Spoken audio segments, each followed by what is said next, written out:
Well, yes, I am filming this on the day of the European Championship final, so I am currently a huge bag of nerves and will be for another 5 hours. But this video isn't going to go live for another fortnight, so by the time you watch it, you'll know whether I spent the last 2 weeks being like,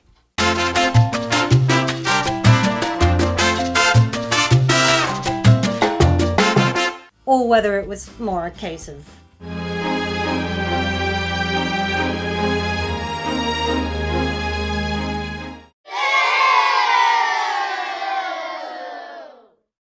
What inspired me to make this video, however, had absolutely nothing to do with football.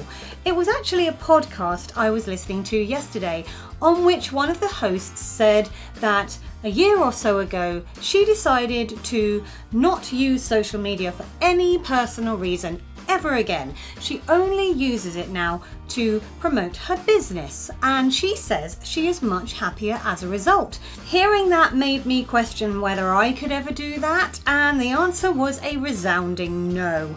I am way too obsessed with social media to give it up.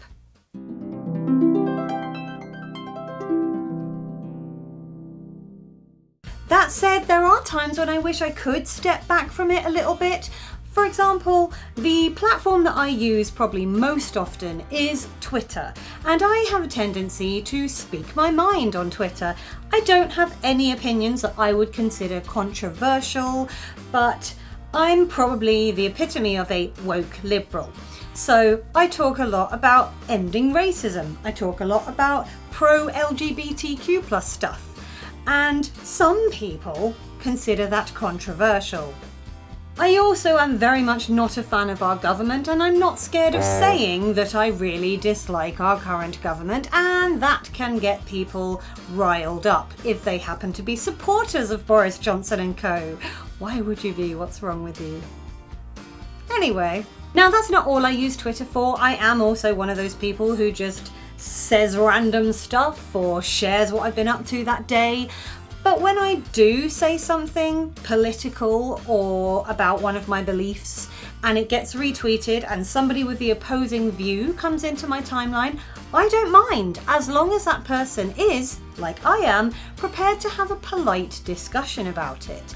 I will listen to your viewpoint even if I don't share it, and I will be polite even if I disagree with you. What I don't like is when something gets retweeted and I end up being attacked by trolls.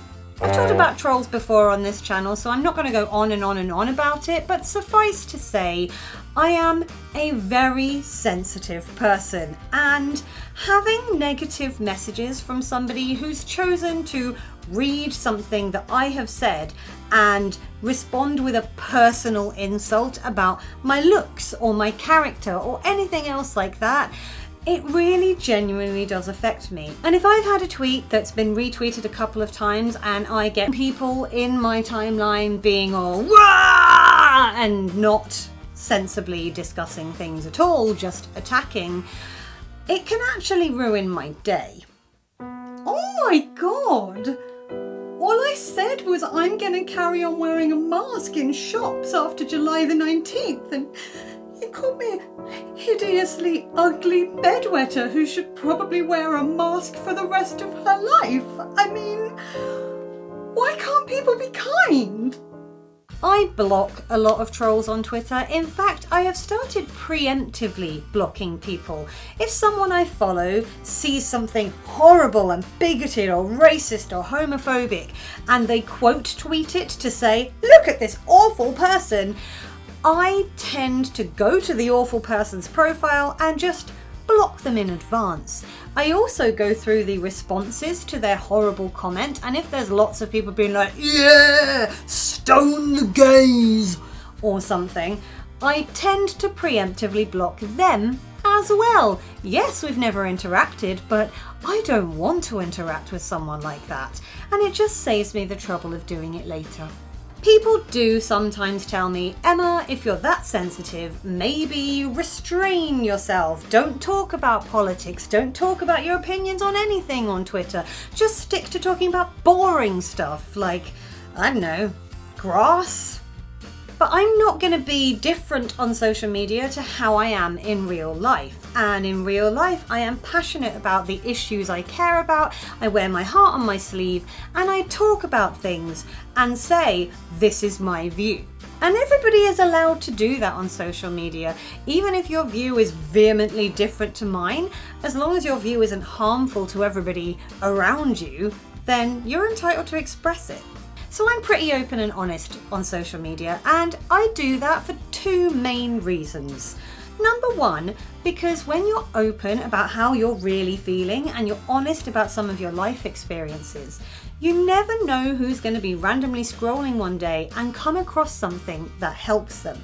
For example, after I left an abusive relationship and I was trying to put myself back together, I stumbled upon a group of women who used Twitter to talk about the different forms of abuse and the fact that they had survived them and they had found comfort in finding one another and sharing their experiences. I ended up being so comforted by knowing there were other people out there who were saying, hey, you're not on your own, you're not the only person who's experienced this, it wasn't your fault. We're here to listen and talk about what we went through as well. I promised myself from that moment on that if there was something I'd experienced and I thought talking about it would help other people, then I would talk about it. And it's why I'm so honest on this channel too. Now, I'm not saying everybody has to talk about their massively personal experiences, because if you don't want to, you're under no obligation to, but it's something that I find helps me and hopefully might help other people. The other reason that I'm very open and honest on my social media account is because, let's be real, there are plenty of people out there who aren't. I'm not just talking about Twitter accounts where people hide behind a persona and say things that they would never have the guts to say in real life. I'm talking more specifically about Facebook. You see, social media allows us to cultivate a certain image of ourselves, and whereas mine is quite real and I'm just like, well, today was a rubbish day, let me tell you why, some people only put the positive things on their social media and curate this very rose-tinted and, quite frankly, massively unrealistic depiction of their life. Just another day bossing being a super mum to my 3 perfectly behaved children. And of course, who else could I mention but my absolutely amazing, gorgeous husband, who's always buying me presents and just is the most incredible husband any woman's ever had. I am so #blessed. Viewer, they are now divorced. Again, I am not saying we have to bare our souls on Facebook, Twitter, or any other social media platform. Things might happen in your life that are deeply personal, and if you want to keep those to yourself, that's fine. I don't share everything on social media. I think it would be weird if I did. But what I am saying is it can get really almost intimidating to scroll through your Facebook feed and see these people with their perfect lives and think, wow, I am doing really badly in my own existence. But actually, the truth behind the incredibly rose-tinted posts could be very, very different. And that's not only why we should tell ourselves not to compare ourselves to other people's Facebook posts, because they might not be real, or at least an accurate depiction of day-to-day life, but also why we should try and remember to be kind to people we see online, because what they're putting out might not be the whole situation. You never know what someone's really going through unless you sit down and talk to them. And it's really easy on social media to make a snap judgment, so we should probably all try a little bit harder not to do that.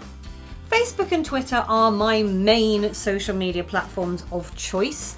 However, I do use others. I like to just sit and scroll through Instagram, although I do tend to be a lurker rather than a regular poster. I put pictures up now and then, but you know, I'll put pictures up and then not do it for like 6 weeks. Obviously, I am a huge fan of YouTube, and yes, I am one of those people who can very easily fall down a YouTube hole. Oh, okay, it's getting late, but I will do one more real life doctor reacts to an episode of Scrubs video.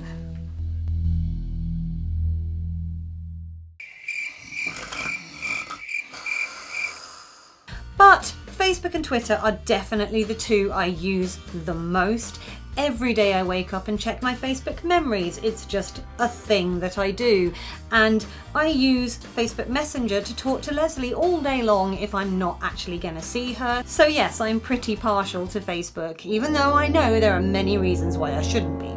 And Twitter, I am so obsessed with. I check it multiple times a day. I post quite frequently on there, and it's that sort of thing where if anything big happens, a major celebrity dies, or there's a huge sporting event, for example, I have to instantly be like, let me just see what Twitter's saying about this.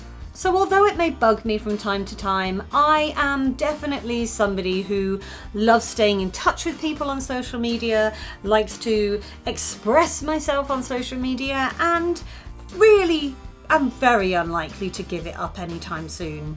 Sorry, podcast lady. And even though, like I said, people sometimes say to me, Emma, if you are that sensitive, maybe don't be so honest and open on social media.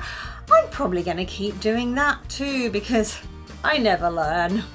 Although, like I said, I don't share everything, and I find it very weird when people do. Oh, that is an absolutely huge bit of earwax! I'm going to take a photo of that for Facebook. What is your relationship with social media like? Do you use it a lot, or are you somebody who could just give it up and be quite content without it? Let me know in the comments. If you enjoyed this video, feel free to give it a thumbs up. You can click on my floaty head if you'd like to subscribe, and last week's video is over there. I have got 4 hours and 45 minutes of stress before another at least 90 minutes of stress, so I'm going to go lie down. I'll talk to you next week. Bye!